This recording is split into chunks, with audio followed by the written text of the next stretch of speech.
కాకినాడ దేవాలయం వీధిలో వేంచేసిన శ్రీ రుక్మిణి సత్యభామ సమేత శ్రీ వేణుగోపాల స్వామివారి ఆలయంలో ఈ నెల 25వ తేదీ నుండి 85వ వార్షికోత్సవ వేడుకలు పురస్కరించుకుని రజత దశావతారాల ప్రదర్శన కార్యక్రమాన్ని నిర్వహిస్తున్నట్లు ఆలయ ఉత్సవ కమిటీ సభ్యులు వెస్సా మురళి తెలిపారు. ఈ సందర్భంగా తెల్లవారుజాము నుండి స్వామి అమ్మవార్లకు అభిషేకాలు పూజలను ఆలయ అర్చకులు శాస్త్రోక్తంగా జరిపించారు. ధనుర్మాసోత్సవాలను పురస్కరించుకుని నిర్వహిస్తున్న ప్రసాద వితరణ కార్యక్రమంలో పెద్ద సంఖ్యలో భక్తులు తరలివచ్చి ప్రసాదం స్వీకరించారు.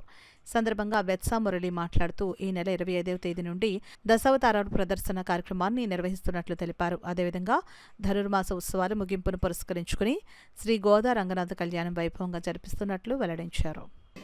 దేవాలయం వీధిలోని శ్రీ వేణుగోపాల స్వామి ఆలయంలో రేపు 25వ తారీఖు నుంచి అవతారాలు మొదలుపెట్టారు.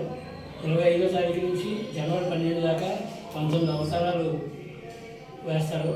సో అందరి భక్తుల్ని ఈ కార్యక్రమం శ్రీ వనవాడి వెంకటేశ్వరరావు ఆదేశాల మీద 30వ వార్డు నాయకులు కార్యకర్తలు అందరూ కలిపి నిర్వహిస్తున్నాము.